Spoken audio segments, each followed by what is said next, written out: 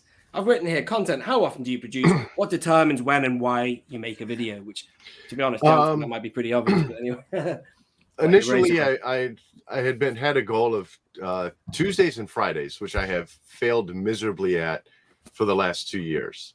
The way that initially came out was basically I was watching the YouTube algorithm, saw that my views were picking up on Friday nights. So when I was doing one video, that's where I decided to post it then, is because that's when viewership was gaining traction. And then my least viewed night was Tuesdays. So when I started doing 2 videos and decided to kind of go all in, so to speak, that's how I picked the release schedule, was the night that it started to pick up and then the worst night. And then basically I'm just trying to play catch up now, get back on schedule eventually. So now it's kind of just whenever. So like I said, I'm working on the Razor Crest. That's probably going to take me a solid week to get taken care of. So yeah. Plus it's 3 figures, right? So that's going to take a while. Yeah, it's funny, isn't it, really? What you get delivered can dictate a video, I find. And then I've got ideas for stuff in a list, which I sometimes should act on quicker than I do, because otherwise they never get done. But I mean, I don't know. I've got a couple of things coming tomorrow, by the way, BOE. Hopefully. Well, I've got a Han Solo Echo Base Han. Oh, cool. You know, the one. Yeah. 3. But it's that the foil card? Yeah, but it's not only foil, but it's the Canadian. So it's got the multi-language pill. So, how much does you? Well, I think I've answered that question already in the background, Erin. How much stuff do you keep carded? Say TVC wise, and what do you open? What do you keep? Doubles. Really? By doubles, yeah.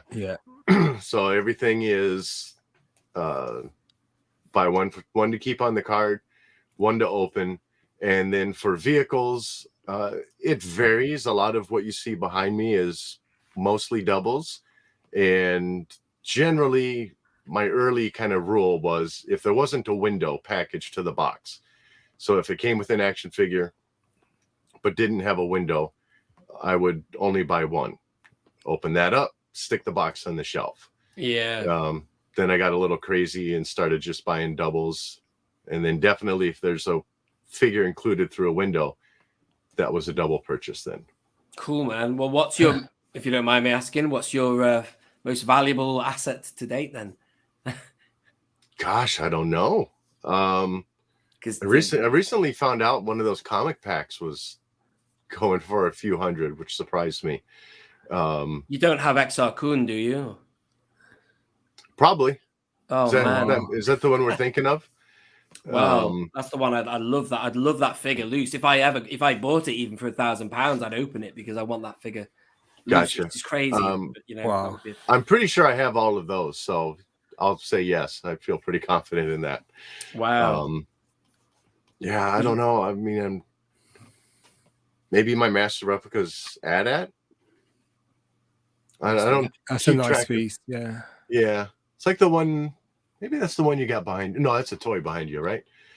Me. Yeah, you're AT-AT. That one is the one that I wrongly called the.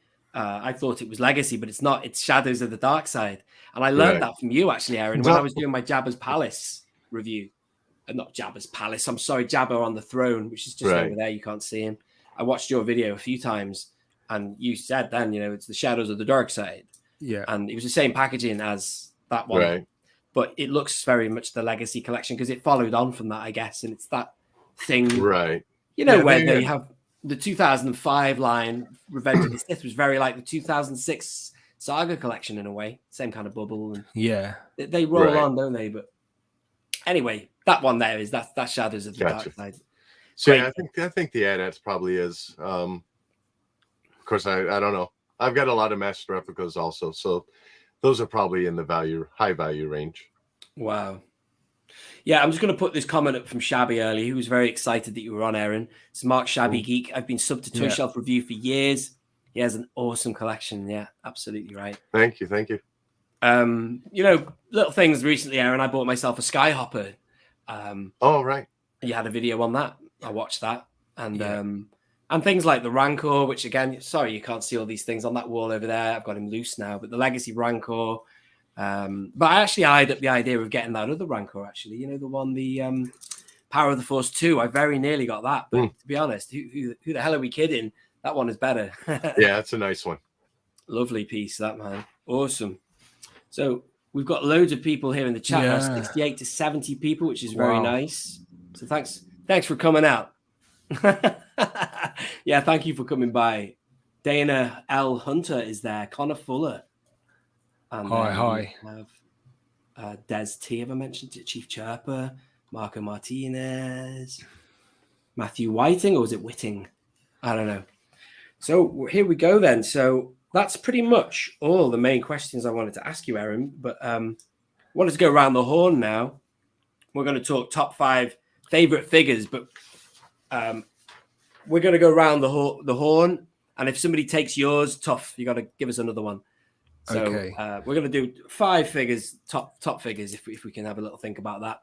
And we'll do the same for monsters as well, and vehicles as well, which would be quite nice.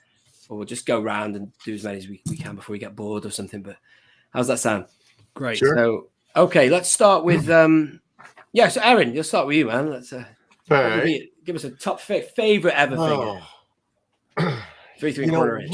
One of my favorites. It's kind of 2 versions of the same. Bespin Luke, the Power of the Force 2 version. I think a lot of that is for sentimental reasons because it reminds me a lot of the Bespin Luke I had as a kid. And that one it's a really nice update to that figure.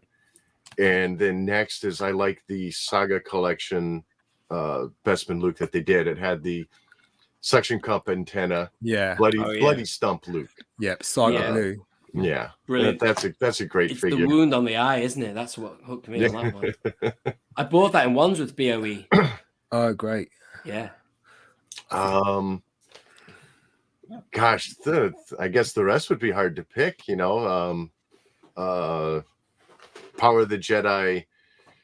Was it Jedi? Yeah, the green one. Darth Vader with the skeleton.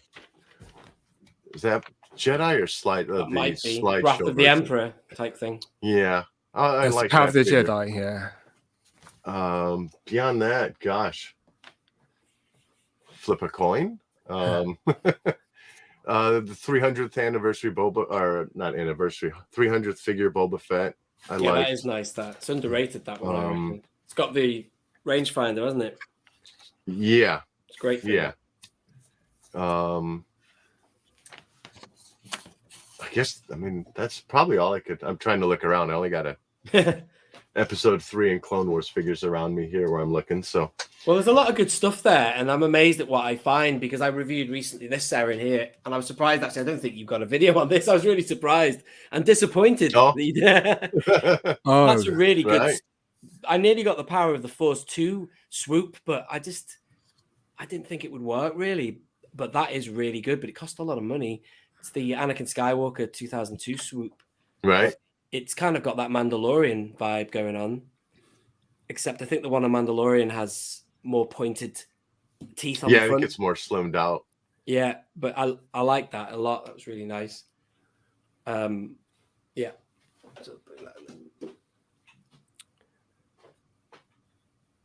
I'm not even sure why.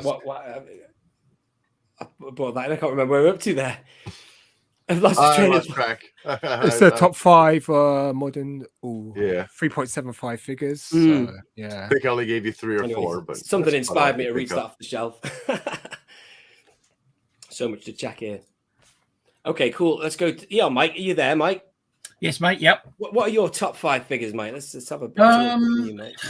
Again, there are just obviously so many, aren't there? I mean, I think it's quite contentious in terms of my favourite figure, and I think I might have even said it before on when we've had chats, Nick, is actually it's not part of the vintage, it's the original trilogy collection, that Han Solo which I think is from 2004. Yeah. The OTC. Yeah.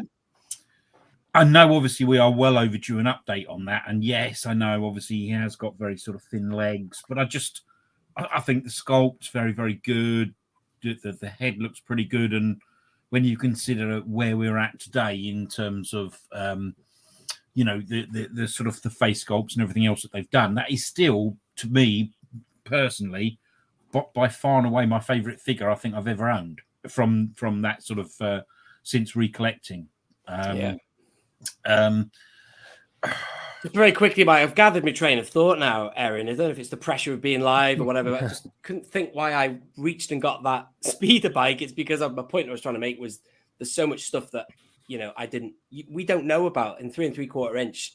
Right. There's tons of it, and I never knew it existed, basically, which came as a bit of a shock. But it's a good piece, and there's a lot in that era. For going back to 2005, there's loads of stuff I still want to get.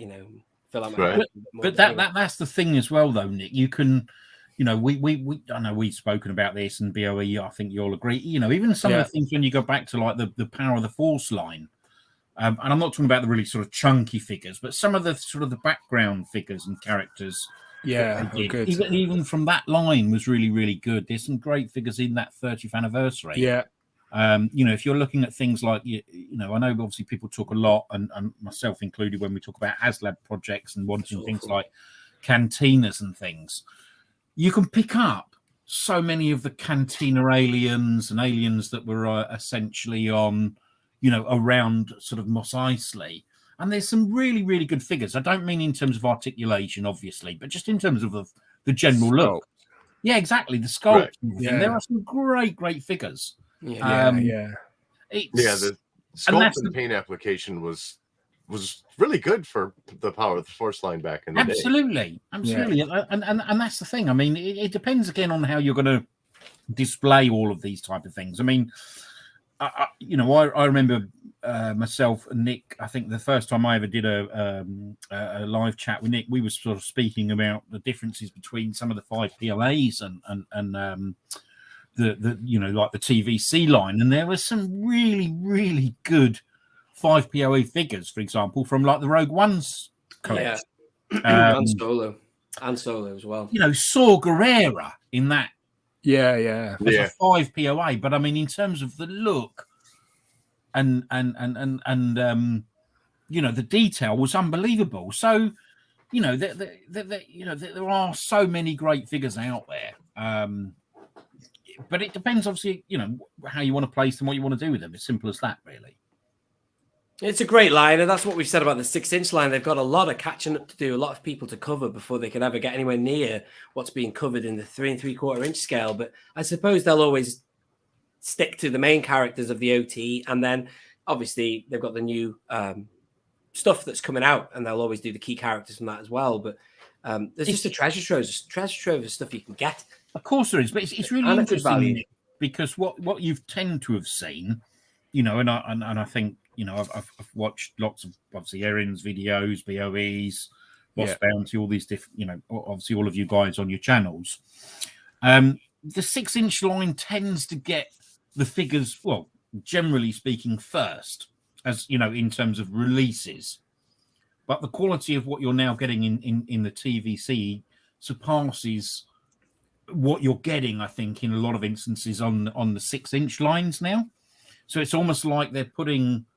It sounds really silly because I don't know, obviously, but it almost seems like they're not testing the waters, but they'll push things out on the 6-inch line, and they seem to be taking more time in terms of the quality and the detail and what they're actually then pumping out later down the line for the TVC, which is great for us. So, speaking of pumping stuff out in TVC, they really need to do that. We're in the 5th anniversary now, aren't we, of Rogue One, more or less? Yeah. But we need Krennic and things like that done, don't we? But, all in good time. But I hope this is the year that we do get that, because that's a key character. It's a bit like, he's like Dooku, isn't he? We should have it already, almost. Yeah, and obviously Baze as well, Baze Malbus, because obviously they've given us Sheraton way, haven't they? That's right.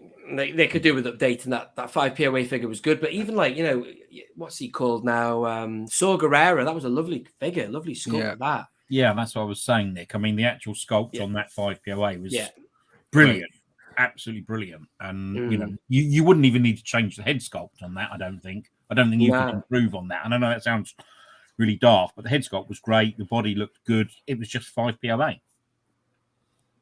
Awesome. All right, let's keep on the figures then. So BOE, what would be your top 5 or top favorites? You don't have to worry about giving us 5, but okay, so I'm gonna do just modern only or post 95. So I mean, the Power of the Jedi FX7, that was a great sculpt and great figure. Yeah, I've got that. What other ones? The boss from Power of the Force, that was a great figure at the time. Obviously, the Saga OTC version's a lot better, but that Power of the Force figure was a great figure back in the day. Really? And that's the basis of the Oratet figure. Has he got a steroid look? Is he chunky? No. He's just... They slimmed him down, did they? Yeah. I mean, That's looks good. really good. That's a great figure. And that's the basis of the Oratet pink figure, pink Bosk. Those two there. The Power of the Force, what is it? Zuckus. That was a great figure with the nice paint job on that. Power of the Force. Oh, can I just ask you there? Do you mean, are you calling him Zuckus? Oh, Forlorn. Right. Yeah, he's got that bronze look, hasn't he? That kind of rusty. No, I mean Zuckus then. Oh, I'm doing it by the old I mean the old would be Forlorn. Yeah. Well, I'll go and get him. Just stay there. In my barge next to me here. I've got the one you're on about. He's nice. He came on the freeze frame card. Yeah. This guy, the one with all the orange weather in him. Oh no. I mean, that's Forlorn. Yeah. Okay. I mean Zuckus, the old. Just blame Kenneth for this confusion. Yep. And then what other ones? I mean, Rike, because of the legendary status on the freeze frame card. More modern ones, a lot of the great figures from the Legacy collection, you know, like Romsleg. One from the comic pack was this Jedi female color character. She was really multicolored. I can't remember her name, but she was a great figure. I had the chance to buy her and I never did at Forbidden Planet.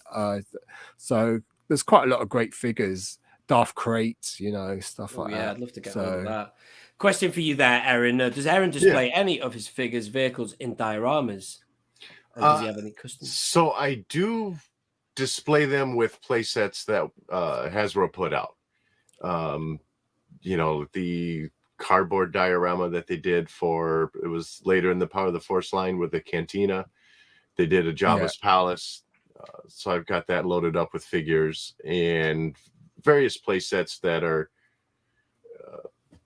I've got loaded up as well with figures. I don't have any custom dioramas. I don't do any. Not that artistic.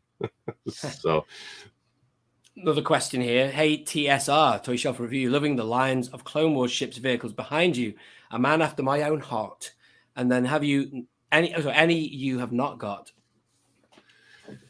Oh, I'm sure. And it'd be more recent. I guess with the vehicles, I don't know if I'm missing any. I know I'm missing plenty of figures. But off the top of my head, I can't think of any vehicles that I'm missing through that era anyways. Cool. Wicked. That's great. All right, let's go around the horn again. So, my figures, top figures. But I haven't even planned this. I should have planned it, thought ahead. Just off the top of my head, favorite figures have always been Anakin Skywalker, the concept art Anakin. I think this is just an amazing figure. So little. Not many people know about it, but I just think that looks so like Hayden Christensen. That's just him, isn't it? Yeah. Brilliant figure. They've never used that head again. And it's such a disappointment. And they could. God.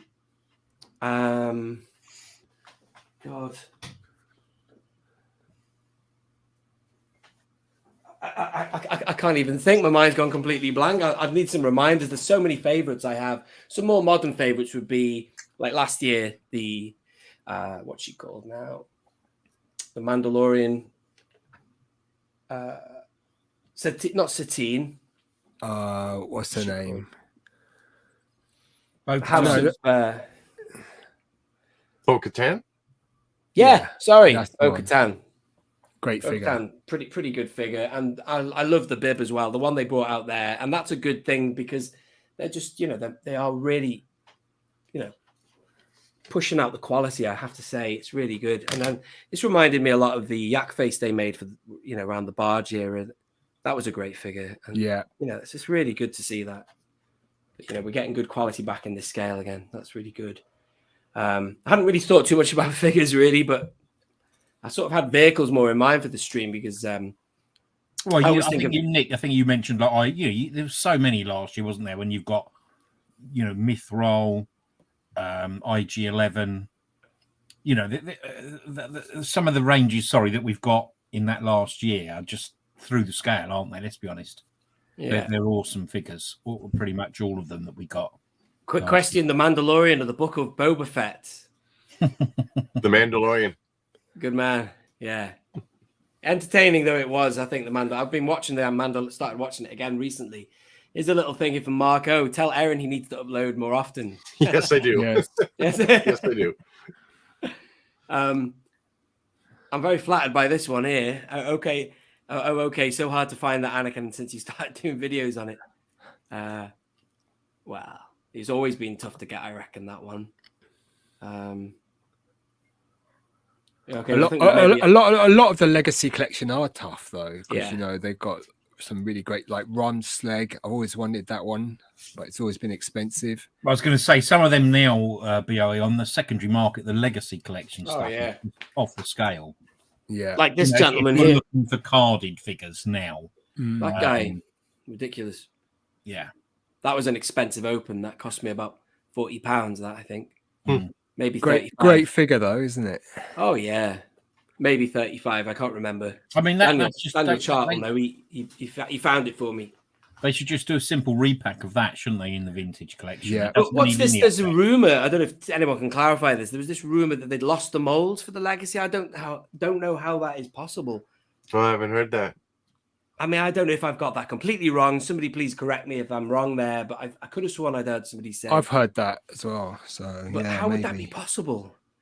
Well, they probably just throw them out when they've manufactured a significant batch of figures and then move on to something else. But what confuses me is that's one of the most recent lines, just over a decade old now. But they used a lot of them. The outset of the vintage collection, a lot of the figures they used were repacks of legacy figures by then. Yeah, legacy collection, But I don't know.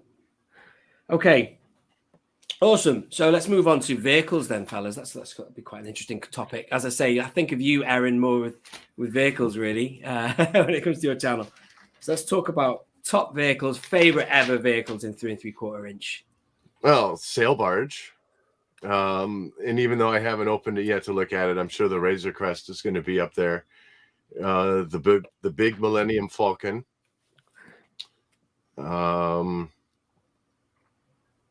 What they've done lately with the vintage collection X-Wings looks great. That's you mean the Poe Dameron one? Well, that was a great improvement over their original release. Yeah. But even and I know it was a re-release when they did Luke's X-Wing or nicely painted. Technically Biggs, I think, but. Yeah, that's right. But they sorted that out. And funnily enough, I watched your Slave One video earlier. Oh, I'd never seen and it. that's a great release also. But did you get the next one after that though? So I have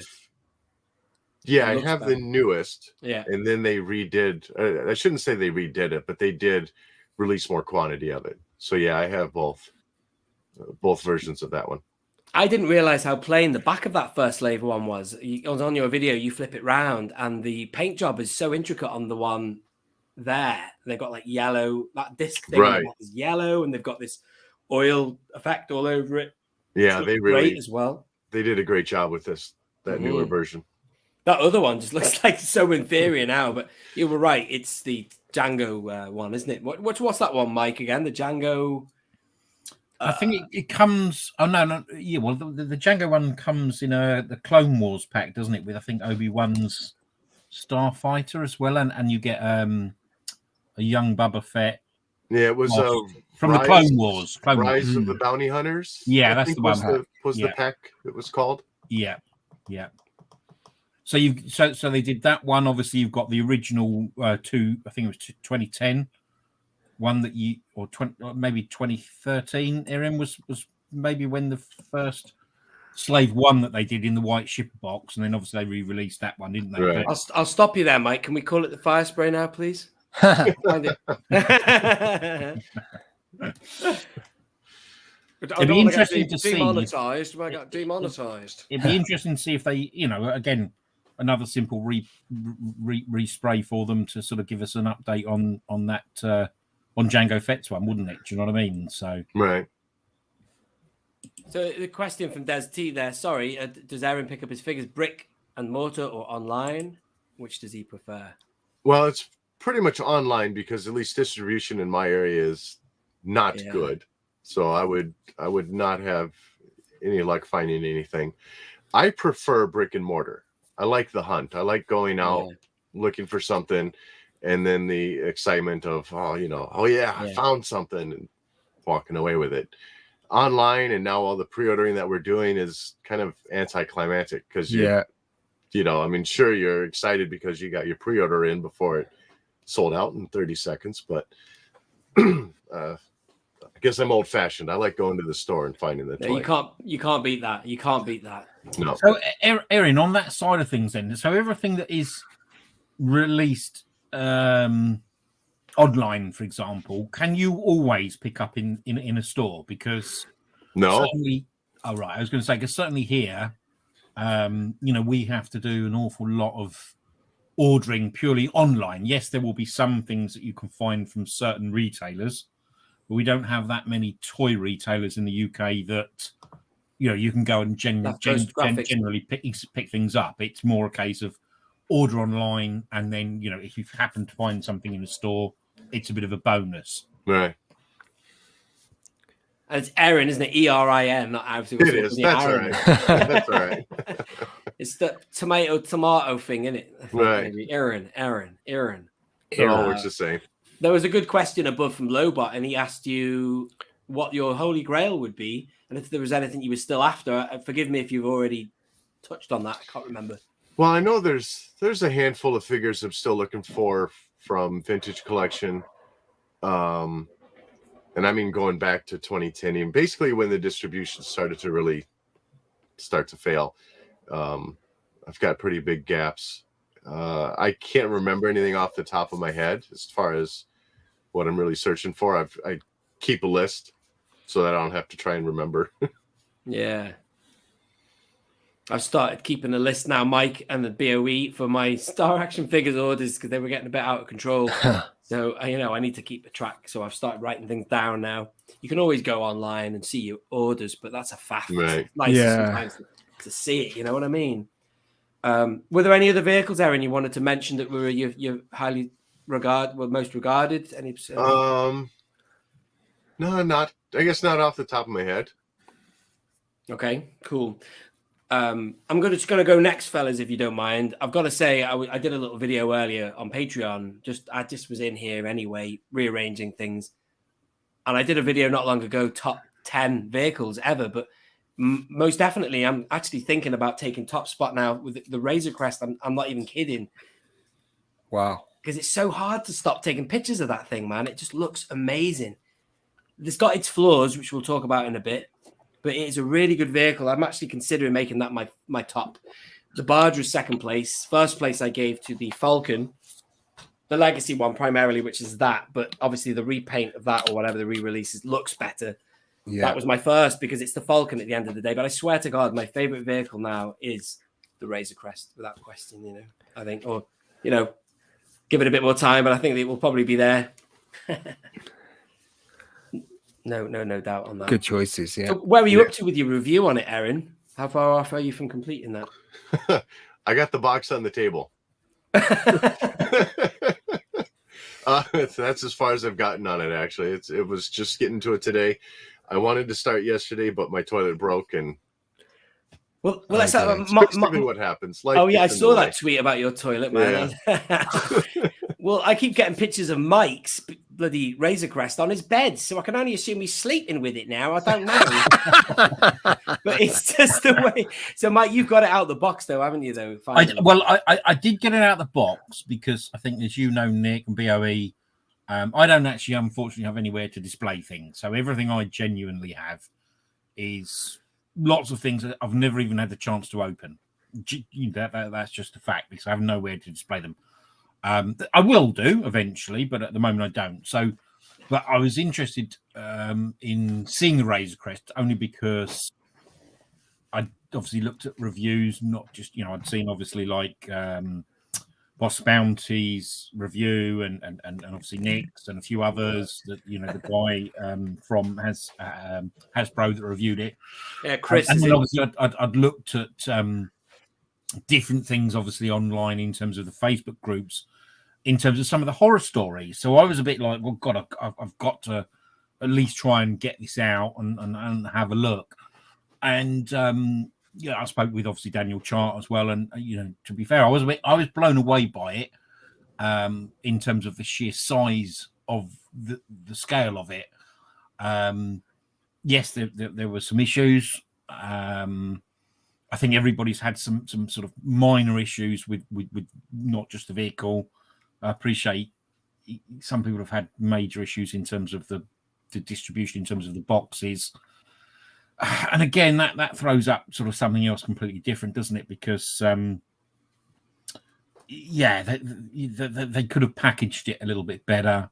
Double boxed it, you mean? Yeah, I mean it was obviously double boxed, but it should have really had some sort of polystyrene, yeah, exactly, around the sort of the secondary box and sort of protecting the corners. I mean, I was quite lucky if you're looking at the boxes, and I know that sounds really bizarre because I'm not massively into the boxes in sense of like I don't want something. I wouldn't even when I could display something. I wouldn't be completely.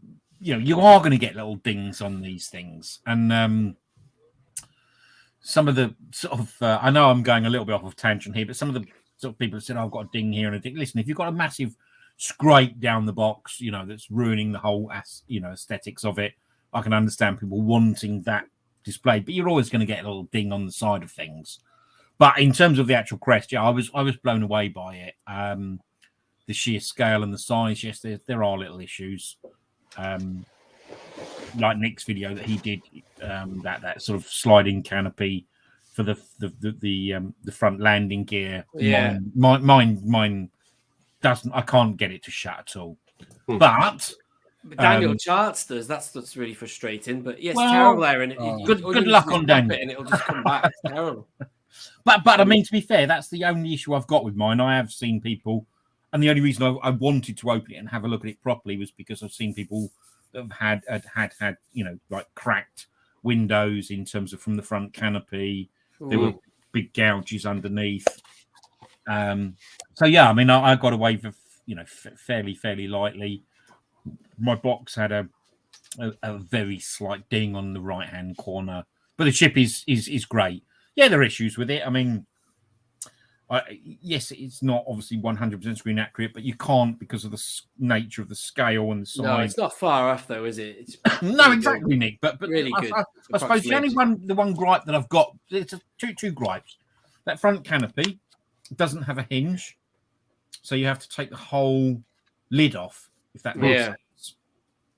Yeah. And the second, although it's obviously quite movie accurate, excuse me, is just with regards to the gun cabinet. Now, I haven't even tried to try and place those guns in, but yeah, exactly, BOE. Do you know what I mean?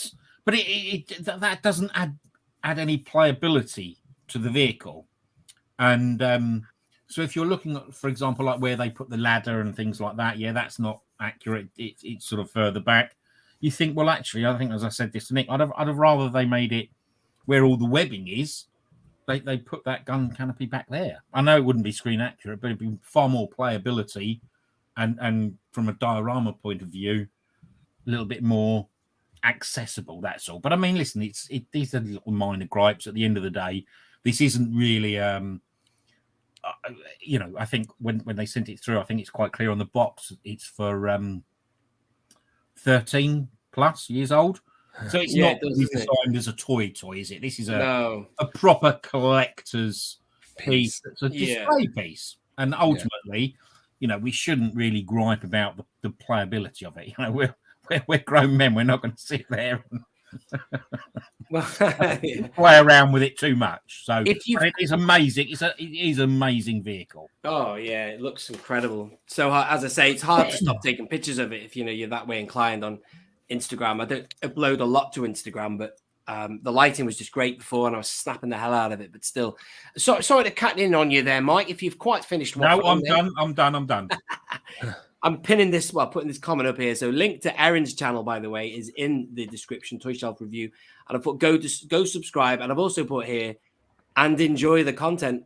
Brackets, you will, because you just will if you love vehicles and you want a quality review that someone's produced thoroughly, then that's where you need to go. So check it out. Anyway, I've said my bit, and that's it. Right. So somebody said, without wanting to digress too much, somebody said something about the MTT earlier, and we did talk about, you know, what we're missing. Have you got an MTT, Erin? Something tells me you have. I do. Yes. And you've reviewed that, right? Have you? I think I did. Maybe in the last year. I think I reviewed it. Yeah.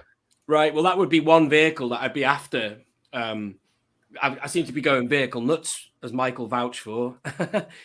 But that would be definitely one I'd want to get hold of, man. That's a great Nicks that never wanted a vehicle. Yeah. It's your fault, Mike. I blame you. I think from that time, the only two vehicles I haven't done yet is the turbo tank, and I don't think I've done the gunship yet. Any of the gunships. Really? That I recall. Do you have the ones with the glass turrets, whatever you call it? Like the vintage collection version, Erin. I do have, I'm pretty sure I have the vintage collection version. I didn't buy one to open. So I still have it in the box. Wow, that'd be worth a bit now. That's a fortune on the secondary market. Yeah. An absolute fortune. Yeah, it is, isn't it, man? But you can still buy the ridiculous thing is that you can buy those glass things separately, as everybody knows. Yeah. But would you wanna? The price of them is astronomical. Yeah. It will hopefully bring that out again. What with the fact that we've got Bad Batch and Clone Wars, and there'll be a market. People will buy that. And I'm surprised they haven't brought the gunship back out. I mean, it's such a popular vehicle. The time still seems right for it. Why not? Yeah. And the thing is that as we know, there's so much of other stuff they're doing that they might not get around to doing it yet or whatever, but hopefully it's in the pipeline. I do have a gunship. It's never been taken out of the box. It's the Clone Wars, the one with the teeth on it. Oh, the shark head one. That's yeah. That's one I'd like because I love Captain Fordo so much, and that would go nicely with the new one they brought out. I've got one stashed somewhere in a box, never opened. I got it at Argos for about 20 quid or something like that. But that's not that expensive, though, is it? That on secondary market, that one. It is very expensive. Oh, is it? Oh, right. It's the one with it looks kind of, it's got that sort of look to it. I think they did the Arc Fighter in that sort of pattern as well. Well, I should have picked it up. There was a guy going to sell me that secondhand at the Echo Base, actually, Mike. You know, the one that we went to where you sold me your one that time. There was a guy, and I never saw him in the end, but that's my fault. I should have, searched for him a bit harder, but I think I'd spent a lot of money by then. But he had for me a loose one, and he said, you can have it if I see you, kind of thing. But that wasn't that much he was asking for. But then again, it was second hand, but still, I don't know if it was complete either. But still, it does look good. It does look good, that one. Just say hi to Darth Rock there. Hi, man, all the way from New Zealand. And Darth Muzzer. Yeah. Hi. Awesome stuff, man. Loads of people here. Okay. So, Mike, let's move on. So, let's talk about creatures then. What are your favorite creatures that have been released? And let's start with you, Erin. What would your favorite creatures be? Oh, Jabba the Hutt, Black Series that came with the barge. And I do like the one that came out with the Shadows of the Dark Side, the Throne playset. So that was good. We've had some good banthas, but I gotta say, I think I preferred the Power of the Force version over. Oh, yeah. Absolutely. I think it was the 30th anniversary line. Yeah, the poodle one. Yes. Yes. The Legacy Collection Rancor. Absolutely. That's You got the purple one. I great can't remember. The one with the purple, the Felucia one or whatever it is. Yeah, I have that one. You have that one. Yeah. Because the but then paint app's very different. There's one Legacy one that's got very white. You know, he's got that kind of pattern on him. One of them's really kind of like white almost. But Right, but I think that aside from the Felucia one, I think there was a paint variation. Yeah. I seem to recall with that other the plain version, if you will, Legacy. I think the one you've got in your video is the one with the kind of like, it's a really not very subtle. Yeah, I don't remember. Yeah. The creatures. Gosh, are we still talking even in 3 3/4 inch line, or more like Beast Pack assortment? Well, 3 3/4 inch, really. There's a couple I'd like to get. There's like, I was thinking about getting a Reek. I've got none of them from Attack of the Clones. I never really felt any need, but actually, since I'm getting more and more monsters and creatures, I'm thinking I should get them as well. But the Reek would be one to start with. I quite like the look of that, because I got this Anakin recently that's supposed to go with the that speeder bike I showed you, but it's not a very good looking Anakin. But it would look really good, I think, on top of the Reek. Right. Because he looks like he's like riding a wild horse or something. So, as opposed to speeder bike. Those were a good set of figures that came out that they did for that assortment. The Dewback, I think that was a Walmart exclusive. Oh, I know the one you mean. And again, though, Erin, the Power of the Force 2 one, that could potentially be better because it looks kind of like... Yeah, it is a nice one. That looks like an ancient desert lizard as opposed to that green, that bright green thing. But anyway, but the Jabba the Hutt that they did in that assortment, I didn't like. Right. No. The thing is with those dewbacks, I mean, me personally, I think that Power of the Force one is absolutely superb. The Legacy one that they did, it's the body is actually so big, you can't really get any figure over to sit properly. I don't know if you have it open here in or not, but yeah. It doesn't quite work. But listen, again, only opinions. But I mean, I actually think that Power of the Force dewback that they did is absolutely off the scale.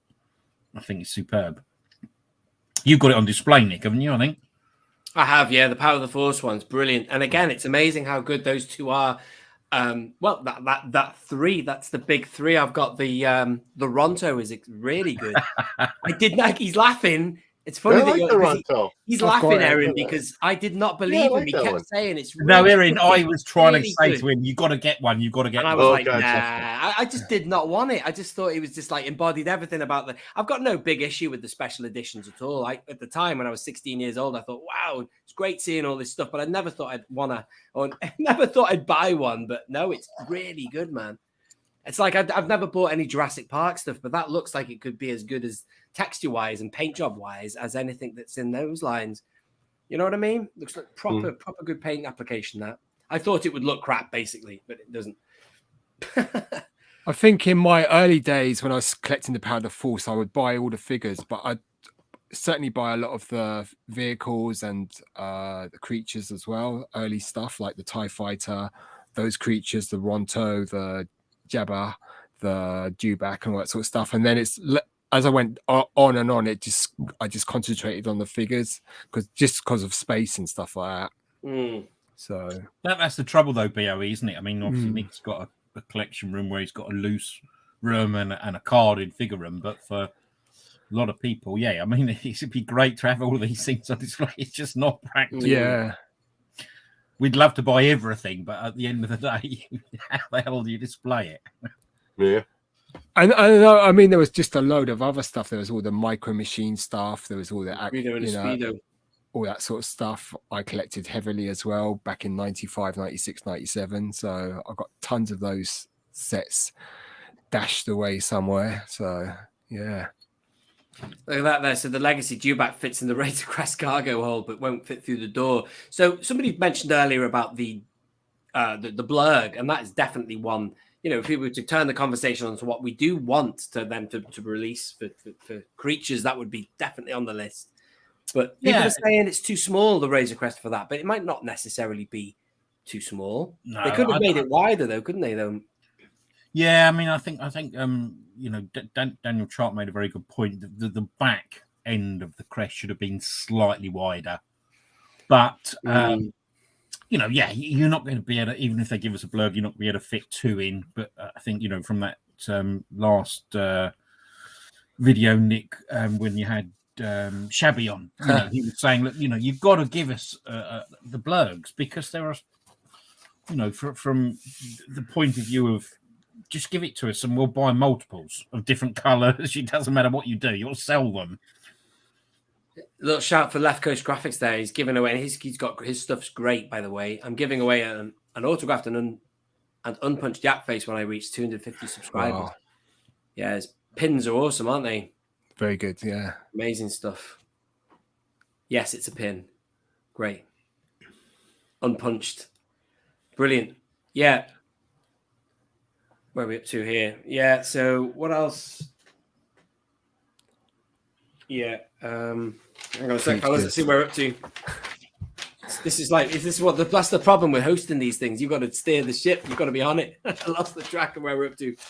I've got some notes for you here, BOE. Oh, wow. Great. Yeah, this is episode 13, by the way, of the Wretched Live. But I put it in Roman numerals, as you saw on the thumbnail, because, you know, unlucky for some, 13 is not a good number. So isn't that funny that subconsciously or whatever, I wanted it to be Roman numerals with the XIII. So to cover the fact it was episode 13. But anyway, cool. So what are we up to here now? So we've talked a little bit about the Razor Crest, and you say it's in a box, yours, Erin. So you've not had a chance to look at much of it yet. Okay, well, we look forward to your review on that. The other issue we found, Mike, wasn't it? Did you have a problem with the drawbridge, Mike, of the crest? That was a big problem I had yesterday. You might not have got onto this. Daniel Chart was saying about something about this earlier. No, mine was absolutely fine. Right. I saw, you know, you sent me that image last night. I had an early night last night, so I didn't pick that message up till this morning. But I had seen again somebody else on YouTube. Oh, Facebook people were talking about it as well. But a guy on YouTube I wouldn't have done this.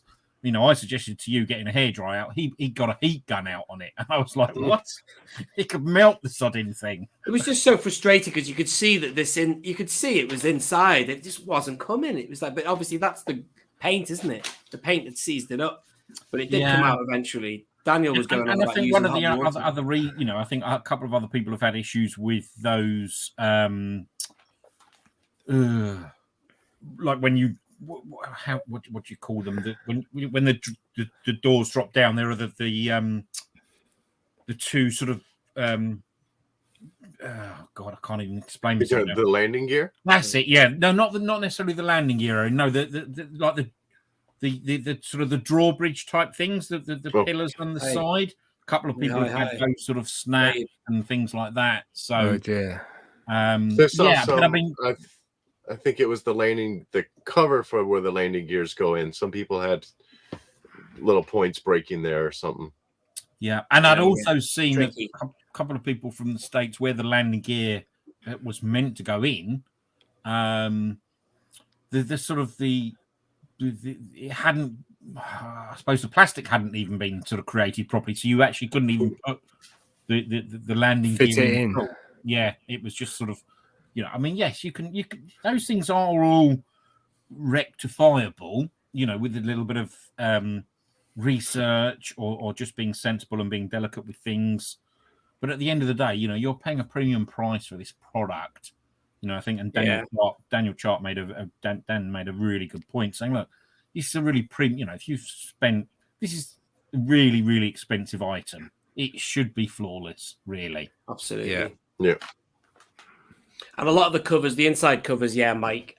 BOE, you were saying don't do this, but I'd be very tempted to get whatever paint it is that makes that weathering. It's just a wash. Yeah, the wash, just to add that to the inside, because it looks way too plain, and it's not right, man. I can't believe they've actually missed that. That wouldn't have taken much extra effort. I think they just assume that most people are going to keep the panels on, and But having said that, I'm gonna stop you there, BOE. The whole selling point of this crest is to make something where you can remove the panels and stuff, and mock up the Jawas ravaging it. You know what I mean? Well, you say about that in terms of under some of those covers, guys. I was watching a video.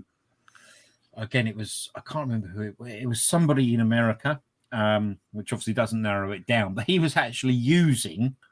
He said to a really great way of actually sort of colouring these things up, and I would never dream of doing this myself personally. He said, get a little pot, put Gorilla Glue in, and then some black paint, and mix it together with the Gorilla Glue, and then use that as a wash because it dries very, very quickly. Right. And I mean, don't get me wrong, I wouldn't dream of doing that myself. Yeah, there are plenty of washes you can look at doing, and that's obviously trial and error. But yeah, you can. It's whether you want to do that, isn't it? Ultimately, it's. Like, I don't want to. I don't want to booger it up. Well, that's the thing, isn't it? It's what you're comfortable with at the end. Well, if you're messing around with Gorilla Glue, that makes me nervous. I don't really. Yeah, no, I wouldn't use the Gorilla. But I mean, to be fair, it did. Do a good effect, but listen,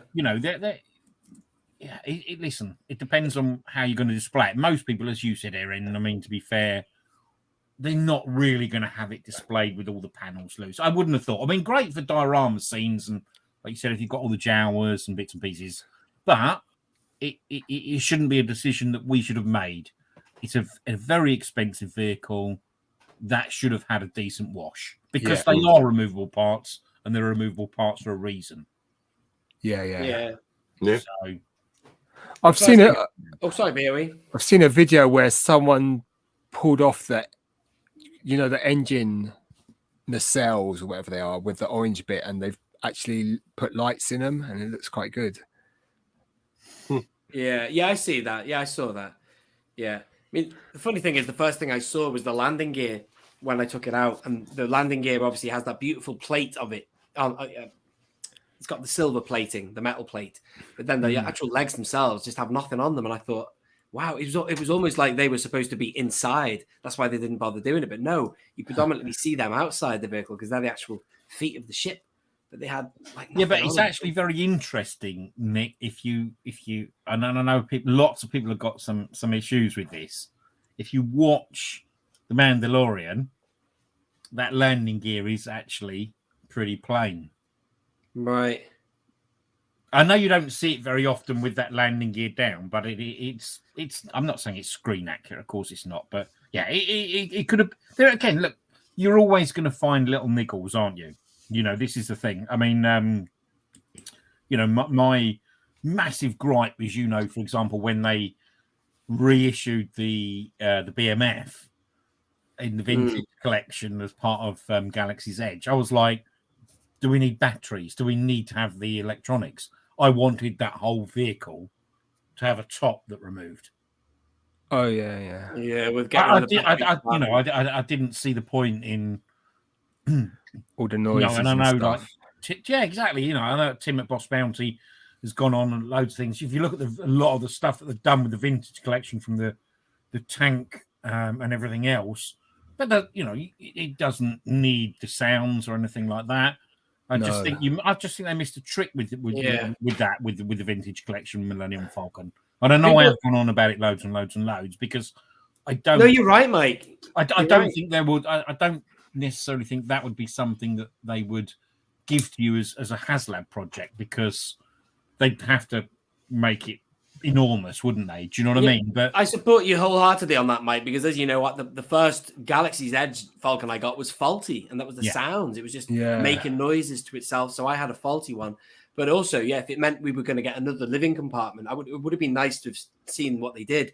A bit like, say, with the vintage 80s stuff, when they get rid of the battery compartments or whatever, and they replace it something. Usually they just replace it with plastic, don't they? But yeah, they could have made Mm. use of that space without question. Maybe Yeah, but, I incorporated mean, something again, from that- Solo. With the living area, the bedroom area, they could have done that maybe. But that's the thing, Nick. If you look at like you go back to the original Millennium Falcon from the 80s, Yeah. that's a kid's toy. Yeah, absolutely. Nobody disputes that. It was designed to be played with. Yes, it was ginormous. If you were a kid, then it was ginormous, and it was great that it had the sounds. But when you're talking about a vehicle that cost you sort of, what was it, £400 in the UK? Or I know there were a few retailers that did it a little bit cheaper, but I think the average price was about 400 for that, for the repack of essentially the BMF.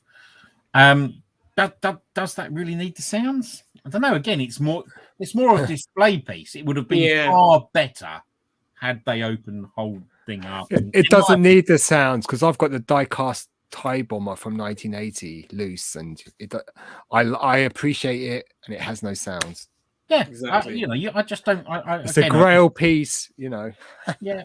I just don't. I think there was a little bit of a trick miss there, but again, only my opinion, personally. Well, yeah, I can see your point. I mean, part of me was kind of tempted to know what this Razor Crest would be like with a few sound effects from the film, and also those beautiful lights on the back. What they would look like lit up, like that guy had done the customization. Yeah. Having said that, though, that Razor Crest there looks beautiful when it's lit by. When I had the window open here, with the natural light, yeah. Oh God, it Yeah. looked like it was on fire. What with that bronze effect at the end, it was brilliant.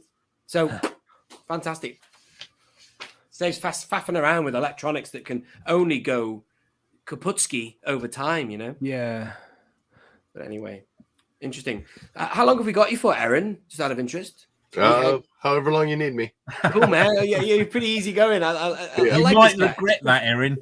Yeah, I know. we've got another 4 or 5 hours. Yeah, no, only joking. The longer I'm on I've got to here, get up the at longer it'll 5:30 take in the to do morning. Razor Crest review. Hey, you were pretty cool about the whole thing, Erin. I was like, I was like, because you'd stated you'd never done a stream like this, but you're like, yeah, we're good to go. All sorted, no problems. Brilliant. Yeah. Good stuff, man. Yeah, no. So yeah, vehicles that we hope to get. Some Milky Way Skywalker's comments still up there.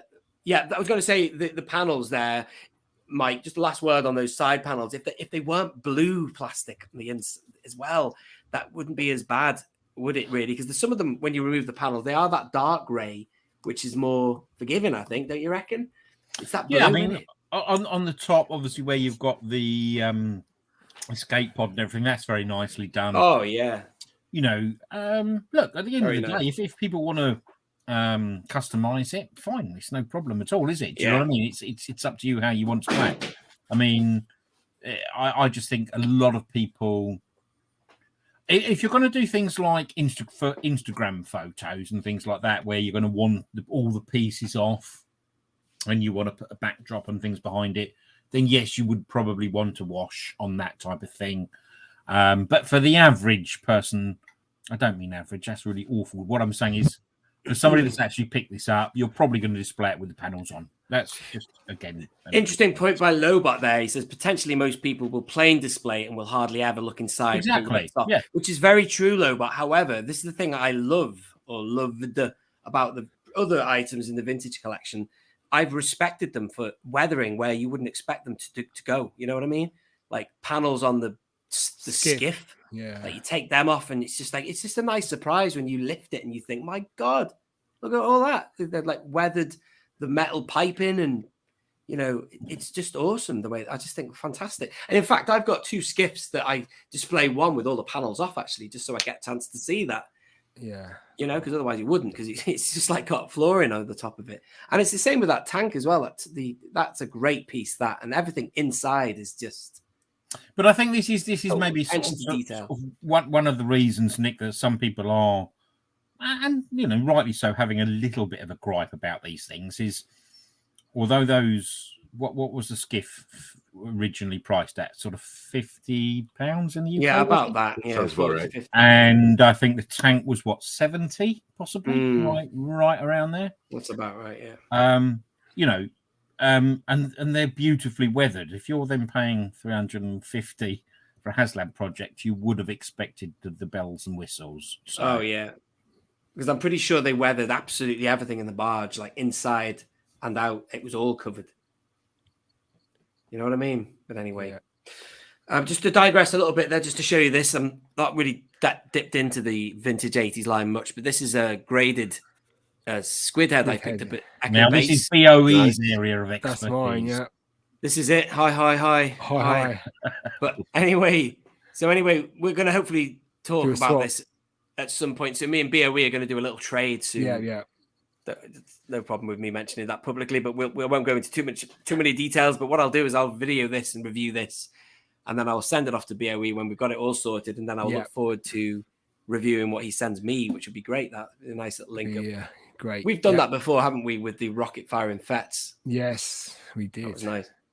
We've got usual Mike in the chat there in Australia. Galay, mate. I love that on The Simpsons when he goes, yeah, there it is, Australia. Look at this country. You are gay. Uruguay. He's just spinning around the map. Anyway, awesome. Yeah, so what do we... Somebody mentioned HasLab before. What would we look for in... I'm going to ask Erin this because you've answered this before, Mike, and I think BOE as well, maybe. For next HasLab, Erin, what would you have your sights on? I still want a re-release of the vintage Death Star playset. I'd love to see that come out. The American stackable. Yeah, it had the cardboard front and the trash compactor area with styrofoam pieces. That'd be great to see. What I'll have to do, Erin, is I'll send you a link to Mike. Mike has a video of a custom he did. It's like almost like a two-sided doll's house thing. You know what I mean? That kind of format. It's brilliant. It's really good. I'll send you a link to that so you can see that. Yeah, but he did a really good job on that. Oh, that'd be really good. And failing that, what else would you like to see? It was pretty small, so I don't think this would be for a HasLab, but Yoda's hut, his playset that they did. That was something as a kid I always wanted, never got. So we can sort that for you off air, Erin. Don't worry about that. Do you want to elaborate on that, Mike? No, you know what I'm talking about, Nick. Well, I do know, but I thought maybe you could say a bit more. I mean, why not?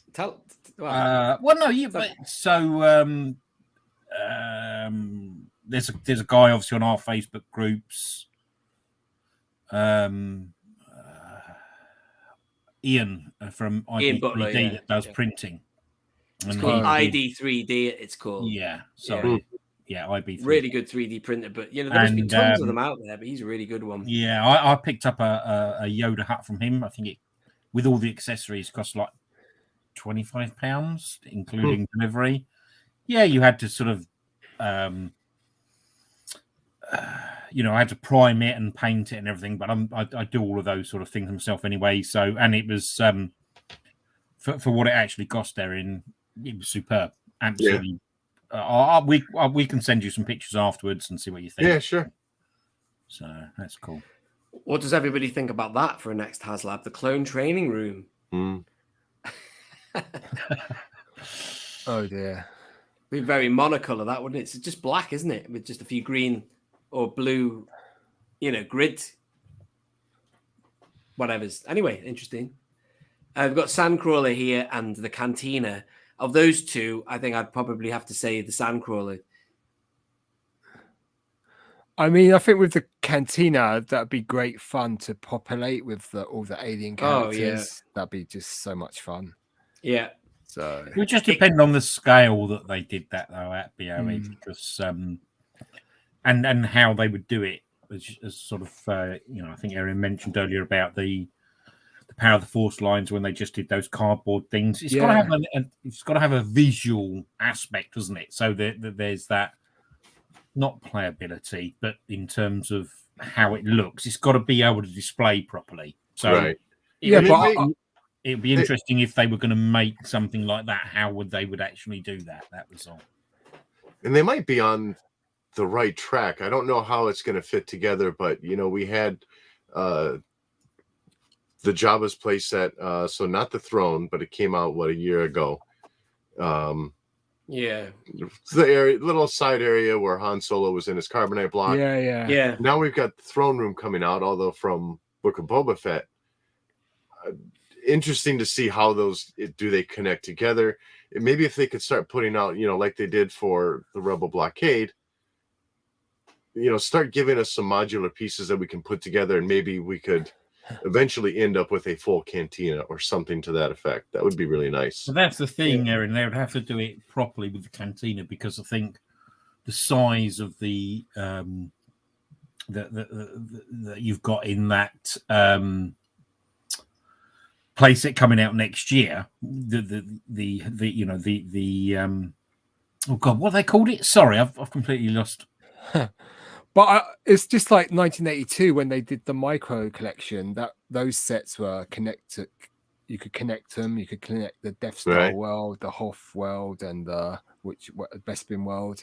But that's the thing, BOE. So the walls that Eric's talking about, where you had, they're relatively small, and I think this next piece that they're giving you is 10 inches tall, or something like that, 20 inches long and 10 inches high. So it doesn't correlate at all. You'd need a third set. You'd need a third set that's an intermediary between the two. Yeah, but not just that. I mean, yes, that hands. If you look at if you're going for sort of screen accuracy, that Han Solo where he's stuck in carbonite is, there are steps that goes up to him. So you would look at it like, well, actually, you could put a piece underneath and raise that. Sorry, I know I'm going back into my diorama thing here, but. The way that they're put together at the moment, there'll be great display pieces, but I think they're not going to link properly. But the thing about the cantina is like that new Jabba's throne thing, palace thing they're bringing out. That's big, isn't it? I totally misunderstood it when I first saw it. Yeah, I heard the price first, and I thought I'm not paying double what I paid for the other one, but no, it's bigger. So I think that the cantina could be done. All you really need is that bar, don't you? Like make that central piece, and then maybe a few, like Erin said, you could probably have some additional modular things that will go with it, or just do it all in one go. Do it all if you're doing now. From that point of view, do it all in one go. But it's got to have that visual aspect from a. I think it would be really good. I mean, you've seen it now in the Mandalorian, and it's empty, the bar in the Mandalorian, or more so. And you get a better idea of what you'd need for the a piece. But I don't know. I keep thinking it has to be massively huge, but it doesn't really, does it? No, I don't think these things need to be really big, but just hit some key components. Like as you said, have the bar. Let's see where the band plays.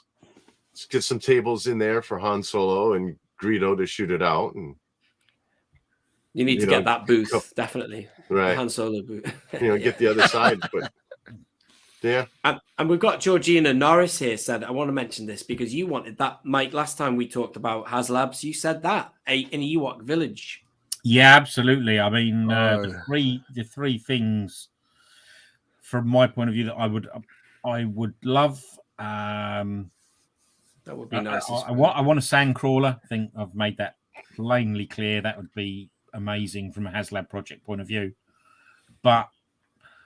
And Ewok, that Ewok village is so classic, and iconic.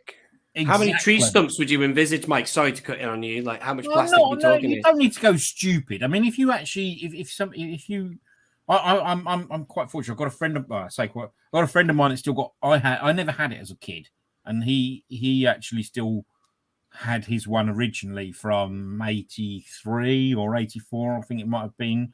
Yeah, you would only need to do double the size. It doesn't have to be outrageous. This thing is not enormous when you consider it to the projects like, for example, that they do now. This thing is not big. So if you made it twice the size, you could still make it epic, and it would still. Des T, can I just say, well, does this help, Des T? Watch this now. Watch. Hang on. Is that better? I don't know why I've got it on. I've got this thing that I was given. Somebody anonymously sent me this thing to my PO box, and it was like a little box light thing, which I thought I'd try and see if it would illuminate my face. But I think you can. I've actually got a figure inside, and it looks really nice. I think it's good for toy photography. I think. Go on, Mike. What were you saying about the Endor? Oh yeah, no. Listen, just that would only need to be twice the size of the original one. I think it would be amazing. The three things I've always wanted because again, I'm a original trilogy essentially would be Sandcrawler. Give us a big Sandcrawler, decent Ewok village, and the cantina. Okay, we're gonna have a little music round now. You can't answer, fellas. You're gonna jump in. There's a little quiz between the three of you. You have to name where you've heard this music from in the Star Wars saga. You ready? Yeah. You can only answer when I say go. Okay, you ready?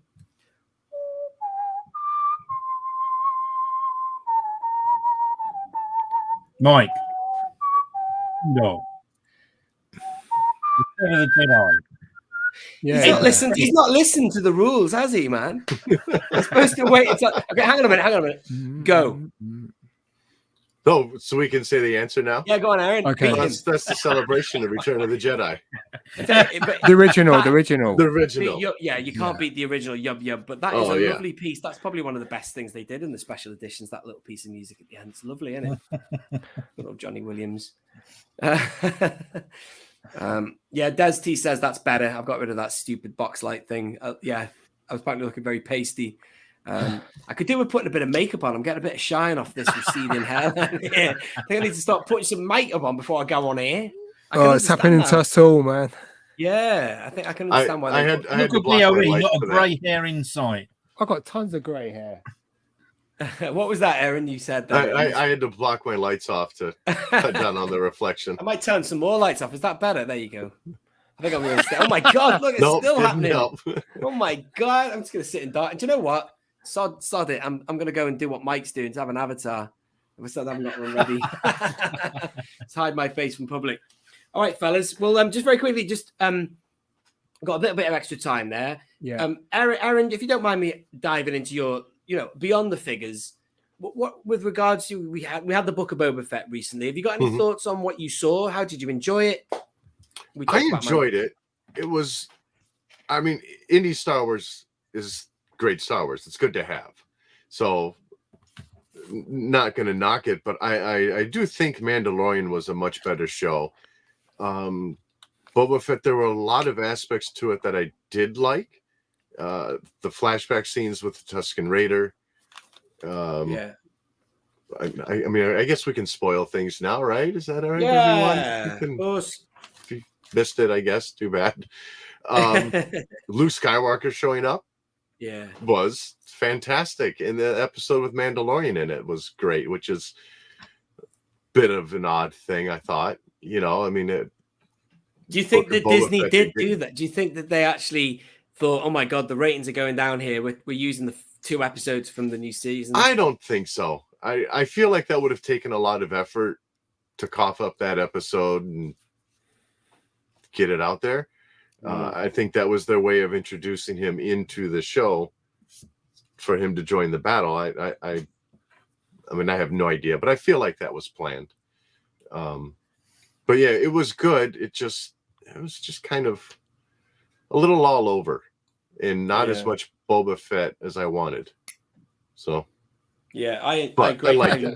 Yeah, I did too, Erin. I think we all enjoyed it in the aspects. There were just a few times when you thought, but I never got that feeling with Mando. It was just so well executed, Mando. But it was just ironic that those 2 episodes with Mando, when I just found that they were flawless, except the one issue I had was the location of the fact that he left Mos Eisley and then suddenly, bang, he was in the Boonta Eve Classic course. Unless he had flown, he was flying, because it looked like he was leaving Mos Eisley, but actually he could have just been flying over Mos Espa, which theoretically is the closest city.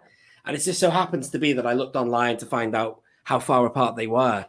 And they're kilometers at the massive amount of distance, the distance between, say, Liverpool and Birmingham, which is, I've forgotten how far that is now. But it's a significant distance. And people shot me down and said, get over it. It's a fast ship and stuff. But it just really did look like he was leaving Mos Eisley. And that was never really geographically where I would have said was the nearest to where the Boonta Eve is. It's actually called the Mushroom Fields or something like that. The very first start of the race before you go through all the canyons and stuff. But it was just it's a minor gripe, but that was the only thing wrong with that episode. But I thought the Mandalorian ones were great. Yeah, were really good, really good. Can't wait for season 3. And have you guys got any other thoughts on Kenobi. That's what I wanted to just very quickly talk about. You know, is it May Kenobi comes out, fellas? Yeah, May 25th. Wow. Are you looking forward to that one, Erin? Oh, very much. Yeah. Cool. So they've got a few in production though, haven't they? Because have they got Andor as well? Mando. Yeah. Yeah. It's like, is that happening still? Yeah, and I don't know if we forgot a date on that. They've got to obviously make that because it was talked about a while ago. I quite liked him, Cassian, and I like Rogue One. So, but it's just a tricky one because he will have aged since then, the guy. So it's a tricky one, isn't it? Using the same. And you know how he ends up. You know he gets killed in Rogue One. So that's kind of there's only so much they can go far back with him, and it's, you know. Do we think that, going back to Book of Boba Fett, do we think that there were too many fingers in pies with that one? Maybe because they've shown such consistent quality, Filoni and Favreau, with what they did with Mandalorian, and with that other one, they were just almost like an injection of one or two ideas, including the mod gang. And I was telling my dad this. I told him, we were talking about Lambrettas and Vespers, and I said about mods, and he goes, "Oh," because he knew about mods, growing up in the 60s or whatever. Yeah. I said, "No, Dad, but they're called mods because they're modified humans or whatever." And I was explaining all that, and obviously they're just, tipping the hat to the history there, I presume. Quadrophenia. Yeah, exactly. But they were a little bit of a miss. I don't think there's many people I've come across that enjoyed how they looked and what they contributed. No. But you said, Erin, about the Tuscans. I loved all the flashbacks with them. Yeah. And they should have been, in my opinion, they should have been the standing army at the end. Because, when he says, we're going to need muscle or whatever, manpower. And then Mando says, I think I might be able to help with that. And then he goes off to Mos Pelgo and gets them involved. I just think that he could have got all, more than one tribe together. Freetown, Nick. Freetown. Right. Freetown. Oh, yeah. I don't like that name either, but anyway. And that would have tied it all together quite well too, to take it from the beginning where, then he joins the Tusken Raiders, they get massacred. Yeah, that would have been a nice little tie-in to give you a reason why why they were showing you all of this. Yeah. But yeah, that last episode was just, I suppose it's just quite skittish, wasn't it? It was just a little bit all over the place. There was probably too much that they tried to cram in, and too many nods to other things like Godzilla and all that sort of thing. It just, I don't know. I don't get me wrong. I didn't dislike the whole series, but again, one of the things that you obviously had with Boba Fett was the mystique of the helm. He's this. He wasn't wearing his helmet at all, was he? Hardly ever in the whole series, which seemed a bit odd. But listen, again, as you were saying, listen, it's Star Wars. Over time, we appreciate all of these things. I didn't dislike it at all. It wasn't by half as offensive as, I don't know where you start. I don't want to get into this whole thing of knocking Star Wars, but I had a few bigger issues with the sequel trilogy, should we say, Erin? I've never asked you on your stance with those, but yeah, it was very enjoyable compared to, say, that, which I really was left damaged and traumatized by a lot of what I saw with that. Yeah, we don't have to go down that rabbit hole, but I enjoyed the sequels again for what they were. No sense of direction, though. It seemed very obvious from the first, the second to the third that they just didn't know where they were going with the story, and it just made for a mess. Paul's Collectibles there. Hi, Paul. Hi. Do you know what, Erin? Hi. And anybody here who hasn't seen it, if you watch a video called the Anti Trilogy. I watched that one, yeah. It's a really good video. And he doesn't knock it. He makes a really good. That basically wraps up any feeling I ever had for what I saw. And he was so right. It was the best I've ever seen. That a masterpiece, that video. Yeah. And it starts with that. I loved things like in The Force Awakens. I loved that guy. Don't tell me. Played by what's his The the old guy, Swedish this will- actor? Yeah, At the This will very begin to beginning? make things right. yeah, the Swedish guy. Someone will say in the comments, I can't really. Max. It's like Saw Gerrera. Max It's a bit like Sido. Yeah. Max Sido. something like that. He was in June, wasn't he? When I see it now in the comments, I'm going to really kick myself, Yeah, man. backside though. You're right. Yeah. He was the in June character's as name. well. The 83 version. Law Santaker. He's Yeah. put Lot Santaker there. That's Law, isn't it? Yeah. Hello, yeah. Law, he's recorrected it. Yeah. I loved that character. I loved his conversation with Kylo Ren. It was just tapping into the history as well. It was a really good bridge from the original trilogy in a way. Yeah, Max von Sydow. Something far worse has happened to you. He goes, I know you know what I've come for. I know who you were before you became Kylo Ren. Brilliant. And then but nothing ever came of that or any of it really. But anyway, I forgot what my point was there, but it just had flashes of greatness. But then anyway, what this guy starts his video with that because he talks about that whole thing of this will begin to make things right. And he thinks about the fact that they were trying to rectify any hatred of the prequels by not having anything like prequels in it and all of that. Great watch. So please do go and watch that video if you haven't seen it. I've forgotten the name of the channel, but if you type in the anti-trilogy, yeah, it's good stuff. Really good video. Yeah. And he makes a very clear point on it all. But yeah, Law Santaker, yeah, that's the one. Great character though. I'd like to know a bit more about him. I'm sure it's been explained in a comic or something. Yeah, so we've got 91 people watching here, so the number is climbing all the time. Gosh. So we might even be able to hit 100. Who knows? Oh no, we've just gone down to 89. I just lost a few people. Good year. And it's still falling. 77, 64. Starting to please stay. 56. No, it's gone up to 90 again. I'm only joking. It's not gone. We'll start singing. Roll out the barrel. Yeah. Oh God. Almighty. Scraping the bottom of the barrel, more like BOE. Yeah. Yes. So anyway, let's wrap this up, fellas. And can I thank you again, Erin, for being on tonight? Oh, yeah. Great guest. Thanks for having me. Awesome channel. If you haven't subscribed to Erin, do. I've been Brilliant. subscribed for a long time. Always quality videos. Thank you. Have you got your Chewbacca still there, BOE? Yes. I've got one here. On my cantina shelf. Let's finish this off just by talking about It's the muddy one from Solo. Just a quick another round robin of what vehicles we'd like to see, and also TVC. Well, let's talk about TVC characters we'd like to see in TVC that we obviously haven't had announced yet that we'd still, like. And I'll start that off, fellas, if you don't mind. We'll do a couple of rounds. If hopefully no one will nab my second, but my first would be Count Dooku. Quite scandalous that he hasn't been released or rumored or anything like that in TVC yet, but he needs doing definitely. Wrong way, Erin. So yourself.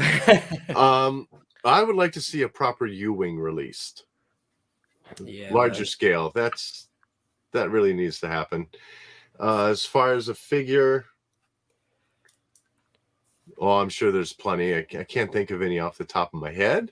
We can come back to you. But, Let's go down to Mike then. Mike. Jed Porkins. Jet.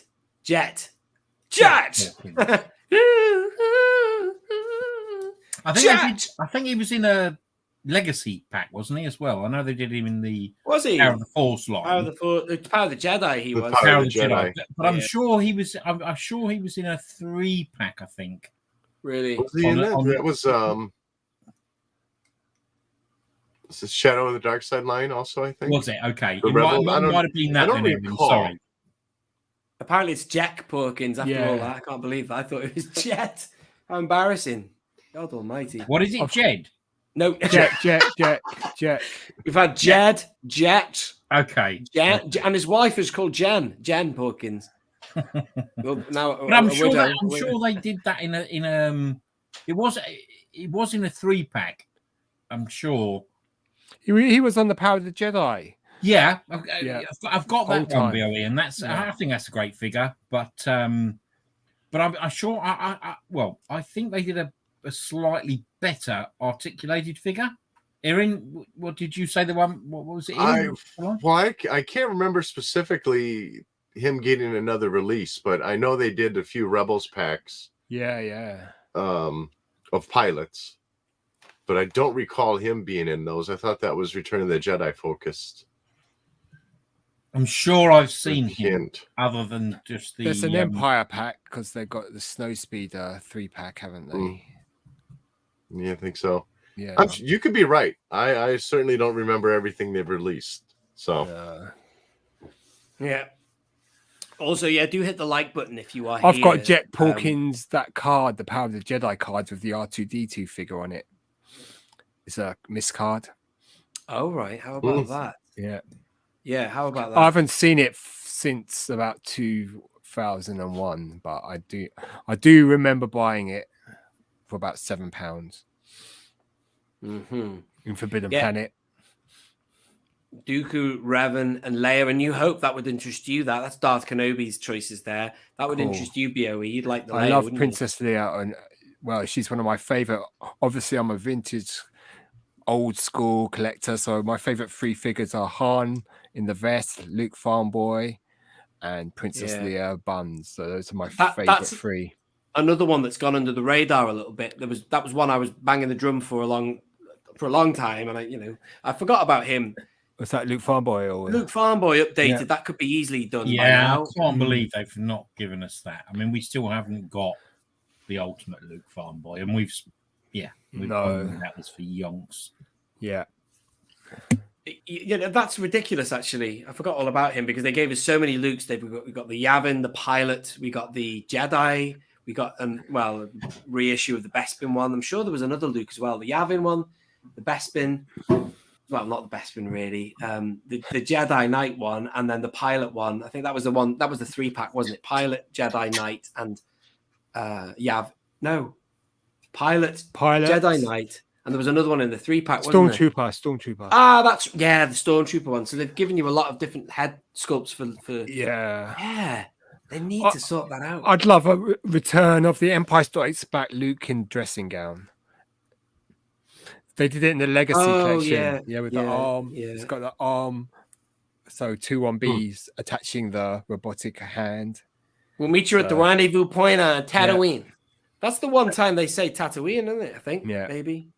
There you go, Nick. Look, Daniel Charts made that great comment. It was a Toys R Us exclusive Yavin pilot pack. There you go. Okay. Oh, great. Fantastic. He's got it as well. Well done. That's beyond my knowledge. Well done, Daniel, to have that pack, because that's an expensive pack, I believe, as well. God, yeah. I was eyeing up. Tanika Sisters needs to happen. Oh, yeah. That's the third. In fact, do the Cantina and make that a pack-in figure or something. That'd be great. I think the Tanika Sisters only been released in the Action Fleet or Micro Machines line, hasn't it? I don't know. Yeah, I think so. And I think there was a bit of because they don't have the license for one of them. So that's the problem with why they haven't been released, which is a shame, really. This was a question for Erin earlier from Usual Mike TV. Your favorite playset review you did, and why is it the carbon freezing chamber?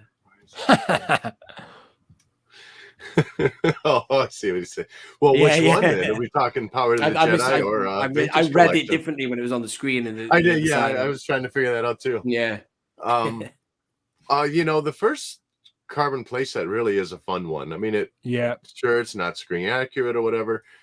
Yeah. Playability though is fantastic. I always liked the feature where you put the figure in, close the little fabric door, and got that imprint.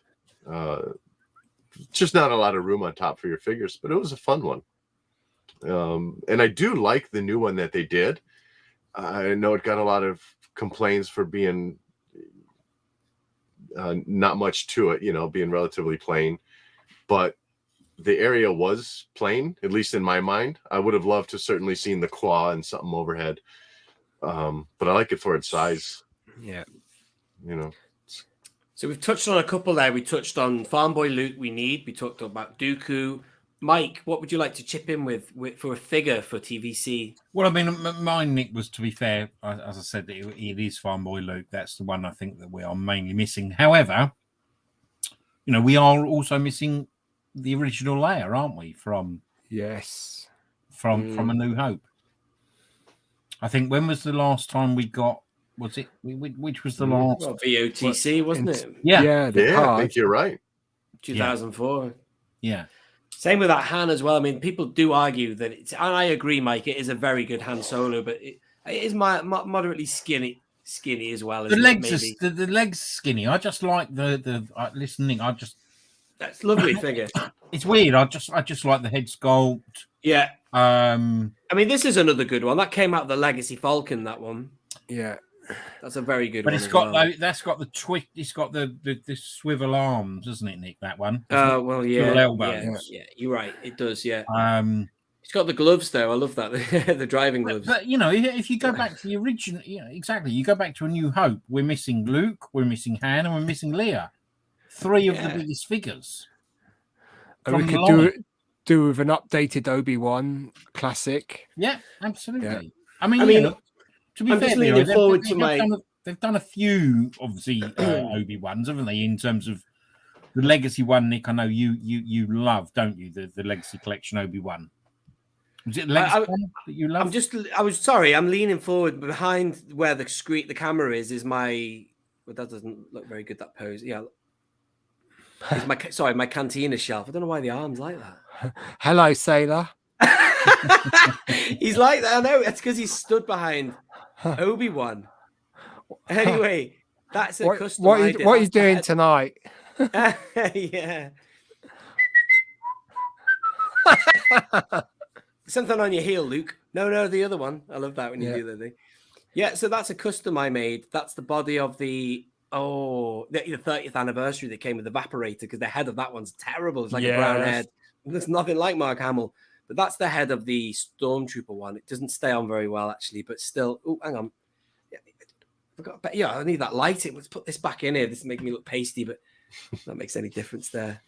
Anyway, yeah, you get the idea, I guess. But, that it would be nice if they did some soft goods with that as well, or something like that, I'd like that. But make it more fitted, because the VOTC one was quite baggy, wasn't it? Yeah. Anyway, get me off big screen here. All right. And then another one. Oh, go on. Sorry. No, I was just going to say, Nick, at the end of the day, we're talking about the 3 of the main characters.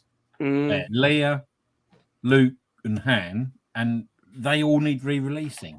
Well, maybe, Mike, Rian Johnson's working for Hasbro, because he managed to kill off all those characters in the bloody sequel trilogy. So maybe he's organising what they're making figure-wise. So they won't get a look in, really. You know what I mean? Anyway, you know what I'm saying. Joking.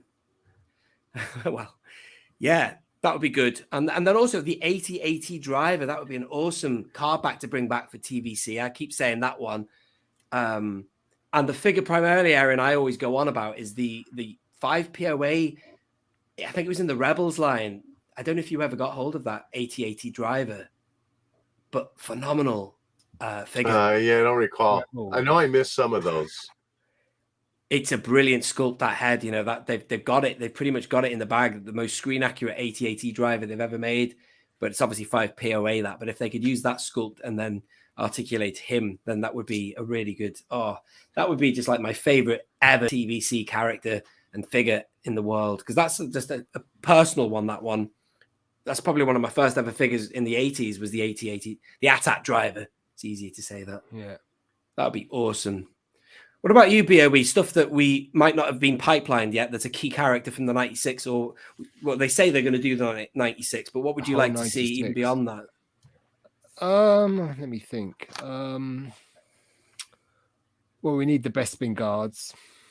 That's an easy one for them to do. I mean, they've got Bespin guards, Aman, some of the other Cantina aliens, Hammerheads definitely needs doing. They did the Snaggletooth at least. So I've got a Hammerhead I must open. Not this one. This is the Power of the Foot. Oh no, that might be the 30th anniversary one. But I must open the one I've got. I think it's Saga Collection. Saga 2006. I mean, wasn't it? I think with that Hammerhead, the thing I didn't like about it, or that mold, is it's always been a bit too bulky for my liking. Yeah. Because I think I prefer more svelte figure. if you I know will what mean. open it. I bought it with Daniel Chart when we were Echo Base, but it's a really good looking Hammerhead, whatever his real name's on the box, I think. What other characters do we need? We need loads. We need Argonauts, you know. Load Barada. Well, we've done Barada, haven't we? I mean, there's loads of Jabba's goons they could do, you know. Oh, ERIN'S one that Tim mentioned on his last Ask Boss. That's a lovely looking figure. That really nice. Yeah. So expensive though on the secondary market. That one as well. It's like this fella, isn't it? Like him, he's really expensive. That's one we need as well. Yeah. Brilliant figure though. Yeah. Oh, it looks it. I've never had it in hand, but yeah, I mean, Yeah. there's some great figures they've done Hmm. through the line. And what about the General Veers as well. Piet re-released Tarkin. Yeah. Oh yeah, they need to do Tarkin again. what's the bartender from? Woohoo. Ruha. Yeah, woohoo. Do you want to go and get him? It's quite handy. But I'm so close to my cantina shelf. It's great. Yeah, but how good would he be in the VOT? You know, in as a vintage figure. I'd sooner Uncle Owen than him. I don't know. Aunt Peru. He'd be better than that, though, wouldn't he? Whatever they do, Yeah. they'd articulate. It was good. It was good at the time. I mean, Yeah, it's still good now. he was what Power of the He does the job. He just stands behind the bar, doesn't he? So He was on the Power of the Comtech card, wasn't he? Yeah, Yeah. at the There end of were the Power two- of the Force. But yeah, I was going to say, there were two different figures of him, though, wasn't there? Yeah, I think that was the first release, wasn't it? The Yeah. Comtech green card, and then if there was a subsequent release, a reissue. Honestly, Yeah, I think it was- there was two. I'm sure there's been two releases of him, BOE. yeah, there were two releases. Yeah. no blasters, no blasters. Sorry. I don't recall if it was the same, if it was a reissue, or if he had a new sculpt. I think it was a slightly altered sculpt. I believe. Yeah. Hmm. There's loads of great figures they can do. I mean, they are doing, because I'm quite behind on the vintage collection, so I need to catch up a bit. And, This is a custom I got sent by. that's Lau. a great figure. Yeah, it looks Yeah, brilliant. but I think has he customized? He painted that silver and he Daniel. No, Chart here. that was released silver, wasn't Yeah, it? no, that was In released. Was a it? latter release, because originally that came in the Power of the Force 3-pack. Yeah, I've got that as well The white one, yeah. with the tequila. Yeah. But And that's that- really nice. But he's customized that, and I don't quite know what he's done. I can't remember what he said, but it's great. He sent me that. Brilliant figure, yeah. I don't know, man. I don't know. I'll have to get in touch with him, and he can let me know, because it looks like he's done that with his own acrylic paint. That silver, so maybe he's customized something. Maybe he's done something to that one I've got over on the shelf there. Maybe he's put some articulated arms on it. There's some good ideas in the chat. Blue Snaggletooth, Biker Yeah. Scout. Yeah, The blue snag would be brilliant if they could do that. Daniel just commented, Nick. It's not a custom. It's the Is it Saga not? collection. Yeah, I've just blocked a comment. Look spammy. That I've got rid of it. Whatever it was. Oh, It was a weird code of some kind. But anyway, it's gone now. Yeah, man, this has been a really lovely chat. We've only got a few minutes. I didn't think we would. I don't know really what to say. We do these live things, and you think, but in the end, the kind of 2 hours goes fast, doesn't it? we've done well, Yeah. I think. But thank you very much for the people who are still watching. There's 90 people watching, which is great. I appreciate you coming by. And if you haven't subscribed to Erin, do check the link in the description. And also, BOE and Mike doesn't have a channel, but you should do. You should get a channel, Mike. Get your It's dioramas coming, on there. Nick. It's coming soon. No, I'm joking. That'd be great. So, Erin, your Razor Crest video is out hopefully soon. When do you think that will be done? Week, maybe A two, week. depends how things go. Okay. Well, let's hope you enjoy it, Erin. Seriously. Oh, I'm Yeah. sure I will. I mean, it looks like a great vehicle. Oh, it is. Yeah. Great. Well, thank you, everybody. I think we're going to round it up there. Thank you very much for watching. Thank you, Erin, for joining us, and BOE, Brilliant my guest. guest. Thanks. Mike. Thanks for having me. Thanks everyone for watching. Awesome. And until next time, we're going to leave it there. So this has been Only One Kenobi, the Toy Shelf Review, Erin, the Blacked Out Ewoks, and Mike. Cheers. Goodbye. Till next time. Goodbye. It's Shabby. What was that? Saying hi to Shabby. Oh, hi. Oh, Shabby. Oh, well, you need to do it louder than that. He's a lot louder than that. That sounded ridiculously loud. Anyway, see you soon. Bye-bye. Bye. Ta-la.